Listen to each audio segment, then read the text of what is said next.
सभी को राधे राधे। इस ऑनलाइन क्लास में आप सबका स्वागत है। आज हम पढ़ेंगे कक्षा 9 का पाठ संख्या 3 रसगान, उसका भाग नंबर 4। पिछले 3 भाग अपने पढ़ लिए हैं। यहाँ पर ये जो चौथा भाग है, इस भाग में एक गोपी दूसरी गोपी से कह रही है कि भगवान कृष्ण की जो चीजें हैं वो मुझे बड़ी प्रिय लगती है, या यूं कह रही है कि भगवान कृष्ण जो जो करेंगे ना तो मैं उनके काम पर ध्यान नहीं दूंगी। अर्थात अगर मुरली बजाएंगे तो मेरे कानों को बंद कर लूंगी, और गीत भी गाएंगे तो भी मैं उनकी बात को नहीं सुनूंगी। लेकिन गोपी कहती है कि भगवान कृष्ण अगर एक बार मेरे सामने आकर के हंस गए या मुस्कुरा गए तो उनकी मुस्कान के आगे फिर मेरा बस नहीं चलेगा, अर्थात फिर तो मैं उन पर न्यौछावर हो जाऊंगी, अर्थात अपने आप को रोक नहीं पाऊंगी। अर्थात यहाँ पर गोपी भगवान कृष्ण की जो मुस्कान है उस मुस्कान पर न्यौछावर हो रही है, और उसी को समझाते हुए यहाँ पर रसगान ने लिखा है, काननी दे अंगूरी रही बोझा भाई मुरली धुनी मंद बजे हैं, मोहनी तानन सुरस खानी अटा चढ़ी गोदन गए तो गए, तेरी काओ सिगरे बजलो निकाली को कितनो समुझे, माई रिवा मुख की मुस्कान समारी नजे नजे नजे। समझेंगे? काननी, काननी का अर्थवा कान, दे का अर्थवा देना, अंगुली का अर्थवा अंगुली, रहीबो का अर्थ रहूंगी, रहीबो रहूंगी, जब ही अर्थात जब, मुरली का अर्थवा मुरली या बांसुरी, और धुनी का अर्थवा धुन, और मंद का अर्थवा धीरे धीरे, और बजे बजेगी। वापस हम देखेंगे, काननी दे अंगूरी रहीबो जब ही मुरली धुनी मंद बजे। एक गोपी दूसरी गोपी से कह रही है कि जब ही अर्थात जब भी मुरली की मंद का अथवा धीरे धीरे, धुनी का अथवा धुन या ध्वनि बजे बजेगी, कि भगवान कृष्ण जब मुरली की मंद मंद ध्वनि बजाएंगे या जब मुरली की आवाज मंद मंद रूप से आएगी, तब मैं क्या करूंगी, काननी कानों में, दे अंगूरी अंगूरी दे करके रहीबो रहूंगी। कहने का भाव हुआ कि भगवान कृष्ण जब बांसुरी बजाएंगे और उसकी मंद मंद धीमी धीमी आवाज आएगी, तब मैं उस बांसुरी की आवाज को नहीं सुनूंगी, और नहीं सुनने के लिए मैं अपने कानों में अंगुली दे करके रह जाऊंगी, अर्थात अंगुली से कानों को दबा लूंगी ताकि वो आवाज मेरे ऊपर असर न डाल सके और मैं कृष्ण के ऊपर न्यौछावर नहीं हो सकूं। फिर आगे गोपी कहती है, मोहनी तानन सोरस खानी अटा चढ़ी गोदन गए हैं तो गए। मोहनी का हुआ मन को मोहित करने वाली, मोहनी का हुआ मोहित करने वाली या आकर्षित करने वाली। तानन, तानन का अर्थ तान, या जिसको अपन कह सकते हैं राग। सौकात से रसखानी रसखान। अटा, अटा का हुआ अटारी, अटा का हुआ अटारी, चढ़ी चढ़ करके। गोधन, यहाँ पर जो एक गोधन शब्द है, वैसे गोधन का अर्थ होता है गाय के लिए आता है, लेकिन यहाँ पर जो ये सवे में गोधन शब्द आया है, ये गोधन का मतलब है ब्रज में गाया जाने वाला एक जो लोकगीत है उसको यहाँ पर गोधन का है। तो गोधन का अर्थ हुआ ब्रज का गाया जाने वाला, गाया जाने वाला लोकगीत, ब्रज का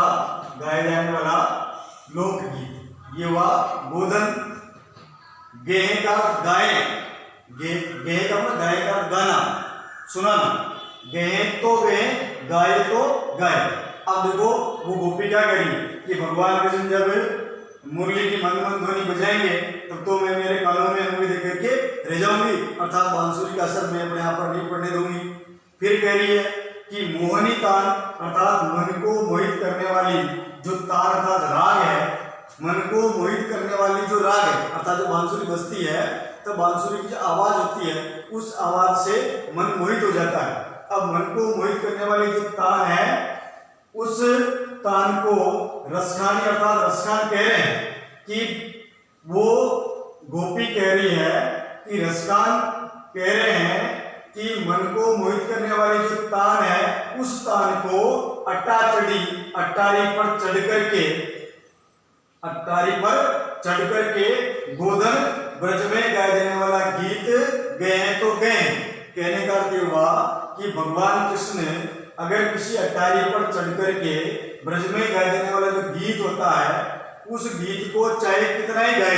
गाएं तो गाते रहे, उस गीत का मेरे ऊपर कोई असर पड़ने वाला नहीं है। अर्थात जो मन को मोहित करने वाली जो राग है उस राग में भगवान कृष्ण अट्टारी पर चढ़ करके ब्रज में गाए जाने वाला गीत भी अगर गाते हैं तो उस गीत का भी असर मेरे ऊपर नहीं पड़ेगा, अर्थात वो भी उसको अगर गा रहे हैं तो गाया जाए, मैं उसकी तरफ ध्यान नहीं दूंगी। फिर आगे गोपी कहती है तेरी का तो आवाज, तेरी का तो लंबी आवाज जिसको कहते हैं, आवाज तेरी कहो, आवाज लगा करके कहो कह रही हूं, शिगरे का सारे या सभी, ब्रज लोगनी का अथवा ब्रज के लोग, ब्रज लोगनी का अथवा ब्रज के लोग या ब्रज में रहने वाले जो मनुष्य उनके लिए, काले का अथवा कल को का अथवा कोई, को का अथवा कोई, और कितनों का अथवा कितना, समुझे का अथवा समझाना, समुझे का अथवा समझाना। अब देखो वो गोपी दूसरी गोपी से कह रही है कि तेरी कहो शिगरे ब्रज लोगनी, मैं पुकार करके लंबी आवाज में सारे ब्रज के लोगों से कह रही हूं, अर्थात मैं चिल्ला करके लंबी आवाज लगा करके सारे ब्रज के लोगों को कह रही हूं, हे ब्रज के लोगों आप सुन लीजिए, काली कहू कितनों समझे, कल कोई भी मुझे कितना भी समझाओगे, अर्थात ब्रज के लोगों मैं आपको लंबी आवाज में कह रही हूं, चिल्ला के बोल रही हूं कि कल आप मुझे कोई कितना ही समझाना, अर्थात जब आप मुझे समझाओगे तब आपकी बात का मेरे ऊपर असर नहीं पड़ेगा, मैं नहीं समझूंगी। क्यों नहीं समझूंगी उसका कारण आगे गोपी कह रही है कि मायरी वाह मुख की मुस्कानी, मायरी का मां कसम, मायरी अर्थात मां कसम, एक गोपी दूसरी गोपी से कह रही है कि मां कसम वाह का तो यहाँ पर कृष्ण के लिए, वाह कृष्ण और मुख का तो मुंह या मुख, मां कसम कृष्ण का जो मुख है उस मुख की जो मुस्कान है, मुस्कान या उसकी जो हंसी है, वो जो हंसी है समारी का अर्थ संभाली, संभालना या संभाली नहीं, जे का अर्थ जाती है और न जे न जाती है, न जे न जाती है। पंक्ति आप देखेंगे गोपी कहती है कि मां कसम भगवान कृष्ण के मुख की जो मुस्कान है वह मुस्कान संभाली न जे, संभाली नहीं जाती है। कहने का अर्थ हुआ कि भगवान कृष्ण अगर मेरे सामने आकर के मुस्कुरा देंगे तो उनके मुस्कुराने से मैं अपने आप को नहीं संभाल पाऊंगी, अर्थात उनकी हंसी के आगे मेरा कुछ भी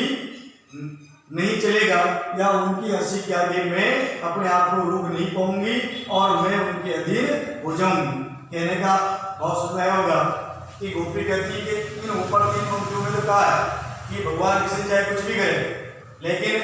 मैं उनके ऊपर आसक्त नहीं हो जाऊंगी या उनकी बात का मेरे ऊपर असर नहीं पड़ेगा, चाहे वो उंगली बजाओ तो कानों में उंगली डाल दूंगी, चाहे वो ब्रज में गाए जाने वाला गीत गाओ